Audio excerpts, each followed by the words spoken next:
10 Best Action Movies Turning 30 in 2025. The 1990s were the decade for action movies. From Mission Impossible to The Matrix, some of the best action thriller franchises were born in the 90s. From Speed to Face/Off, some of the best action movies came out in the 90s and left an indelible mark on action filmmaking. There's nothing quite as intoxicating as watching a larger-than-life action hero delivering cheesy lines and escaping unscathed from impossible encounters, and directors and actors in the 1990s knew that. And in 2025, some of the best action movies from the decade will turn 30.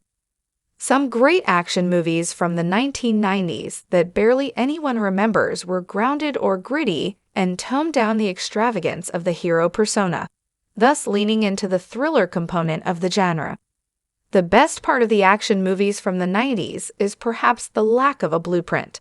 Formulaic revisions of genre conventions didn't rule the big screen, and imaginative movies were being made. That is why viewers feel that many 1990s action movies deserved a sequel. Salma Hayek's Hollywood breakthrough happened through this Robert Rodriguez action blockbuster. The chemistry between her and Antonio Banderas is as simmering as the explosion they walk away from at one point in Desperado. Banderas is charismatic, funny, and looks effortless, flying through the sky amid a shower of bullets as he takes down bad guy after bad guy without pausing to take a breath. The action choreography is clearly meant to make Banderas' character seem over the top, but it's just restrained enough to feel believable. Desperado has the makings of a classic Hollywood blockbuster: charming actors, over-the-top explosions, passionate exchanges between the male and female leads, a dramatic and scary villain, and just about enough extravagance to entertain without going overboard. Danny Trejo's appearance, though small, leaves an unforgettable mark. Quentin Tarantino delivers a hilarious joke alongside other lines during his cameo, and Joaquim de Almeida plays a ridiculously over-the-top villain. The accompanying music works in perfect sync with the editing to create the perfect entertainer. Pierce Brosnan's iconic James Bond debut in GoldenEye, which he never topped, turns 30 this year. Him, alongside Dame Judi Dench as M, the new head of MI6, brought James Bond into a new era. Bond is still womanizing, suave, and impossibly skilled at everything, but his association with the Queen in the changing political climate and his serial womanizing are aspects that GoldenEye addresses. To top it off, Famke Janssen plays an unforgettably badass henchwoman who comes respectably close to getting the better of Bond. While the 90s was the decade of over-the-top action blockbusters, GoldenEye is a bit nuanced with its genre. While there are big explosions and unrestricted gun violence, it's also a classic spy thriller. Unlike a few of its prequels, GoldenEye brings Bond back to his spying ways, dealing with double-crossing agents and Soviet secrets, and a grand scheme against Britain. He isn't just dealing with drug lords and mob bosses anymore. Moreover, while she's still a typical Bond girl in many ways, Isabella Scorupco's character is fleshed out beyond Bond's fascination with her beauty. The Die Hard franchise bounced back after a disappointing second film with Die Hard with a Vengeance. It expands the main character by putting him in his natural habitat, the streets of New York City. It features a delectable mix of mystery and action, using the former to set up the latter at various points throughout the movie.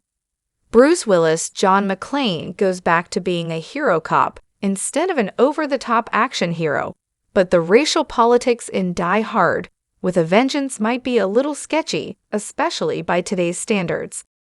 However, casting Samuel L. Jackson alongside Willis was a genius decision, as the buddy comedy vibe of their chemistry helps balance the intensity of the mystery thriller that quickly picks up pace and paves the way for McClane to show off his incredible stunt work.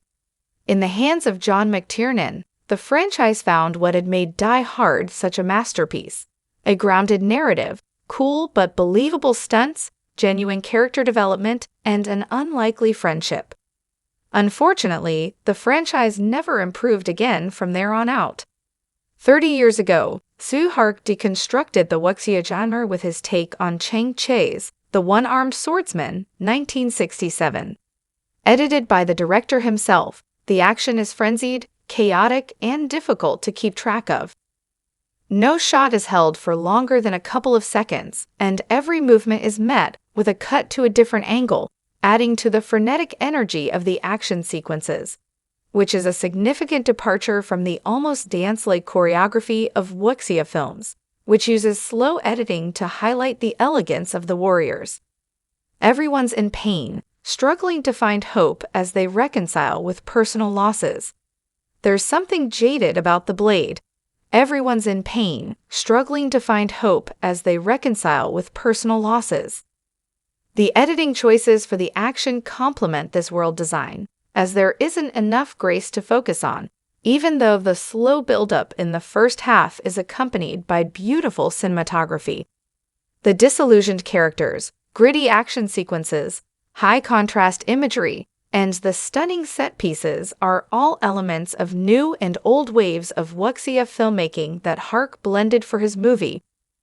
While Denzel Washington and Quentin Tarantino had a feud over the latter not getting credited for Crimson Tide, despite contributing to the writing, 30 years later, the movie's legacy is as one of Washington and frequent director Tony Scott's greatest collaborations.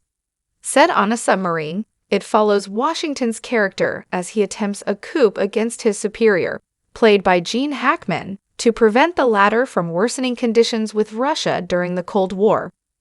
Despite being a single-location movie set inside a submarine, Crimson Tide never feels claustrophobic. The temptation to use visually cramped frames in a movie that hinges on suspense to build up to action scenes is naturally high, but Scott prioritizes character drama instead. Crimson Tide is more a movie on personal motivations, conflicting perspectives, and military protocols than on nuclear war and the prospect of action that it presents. 30 years ago, Tamil cinema changed forever. The template for blockbuster entertainers created by Suresh Krishna and Rajinikanth with Basha is still used today, and filmmakers in 2025 will undoubtedly try to recreate its success. The basic narrative structure of a man forced to revisit past demons due to a triggering event in the present that sets up flashbacks before he eventually reconciles in the end after overcoming his present-day troubles isn't new today. But Basha did it first. What makes Basha so iconic is its indelible mark on the industry. Rajinikanth's charismatic, sincere, and passionate performance, possibly the finest of his whole career, brings to life a complicated, charming, pompous, and unbelievably competent action hero. He may be playing a regular man, but the avalanche of catchy dialogue, the adept use of the film's score, his show-stealing gestures, and his stardom make the character practically a superhero. Raghuvaran's performance as the villain matches Rajinikanth's energy stride for stride, and rewatching Basha 30 years later feels like revisiting the birth of the modern blockbuster action movie. It is intuitive to link physical violence to body horror, and yet, Tsukamoto's Tokyo Fist is perhaps the only boxing movie that leans into the horror of a gory showdown. With unrestricted violence inspired by stagnation and hurt feelings, captured through handheld cinematography, and stylistically edited to ensure viewers feel the physical impact of every blow, Tokyo Fist is a meditative action movie. It ponders on the staleness of existence in an urban setting, which has drained everyone of creativity and joy in pursuit of the ideal life, as they run through a dead-end cycle of eating, working, and sleeping. To fully appreciate the extreme body horror perspective on the action genre in Tokyo Fist, it helps to watch the first two Tetsuo movies that Tsukamoto made before it. His imaginative use of body horror genre conventions become easier to understand in the context of how he uses them in the Tetsuo movies. A messy rumination on masculinity, Tokyo Fist explores the liberating effects of inflicting wounds and the unbridled adrenaline rush felt from physical altercations after days of the body, and the mind feeling like they have shut down from mechanical repetition of the same patterns.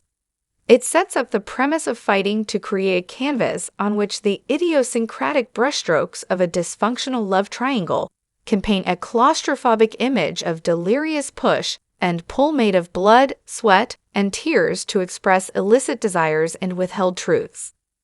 One of the most influential anime movies of all time, Ghost in the Shell, came out 30 years ago and further advanced the ideas about technology and identity that its predecessors like Blade Runner, 1982, had explored. With a gorgeous world design where architecture becomes a symbol of oppression and the human body a machine to be exploited as one sees necessary, it explores the complicated relationship between body and mind in an age of technological advancement. There have been many Ghost in the Shell movies since, but none parallel the original in quality. Apart from inspiring video games, anime movies, and series, Ghost in the Shell also inspired an American live-action movie featuring Scarlett Johansson, which was largely panned by critics and was a commercial failure. The philosophy behind the main character's journey into disintegration is perfectly captured by the contrast between the stagnancy of the backdrop and the energy and fluid visuals of the foreground, as seen in rain-drenched chases and gunfights. While the presentation of nudity can feel frustratingly steeped in traditional male gaze tactics, it's an intentional choice that deconstructs the concept of femininity. The climax isn't simply about transcending the physical form of a body, but about transcending the cage scrutinization that the body as feminine is subjected to.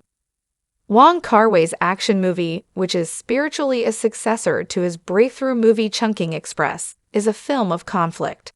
Firstly, it couldn't be more contrasting to its predecessor if it tried to. This is set in a seedy criminal world of fast-paced action, where rumination is a luxury only discovered in unexpected moments of morbid humor. And secondly, within the film itself, while adrenaline and action play a large part, the cinematography and characterization create a stagnant emotional purgatory from which one can never escape. It attempts to establish a thesis about the greater relevance of the journey as opposed to the destination one is headed to. The loosely strung together stories about characters whose lives inevitably collide in the liminal spaces where Fallen Angels unfolds as an action thriller create a meandering effect that has an interesting impact on the action-heavy moments. On the one hand, suspense and excitement are the primary driving emotions that push the film and its narratives forward. But on the other hand, it meanders in spaces of fleeting human connection, as if shorn of all urgency as it attempts to establish a thesis about the greater relevance of the journey as opposed to the destination one is headed to.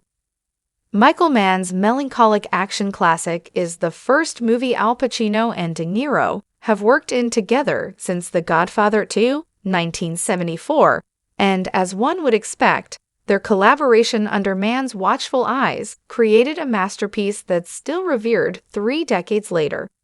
A modern noir movie, Heat presents Los Angeles as a destructive force, where people lose themselves and their sense of purpose as they fall deeper and deeper into wells of sorrow they dug for themselves, to depths from where violence is the only means of escape.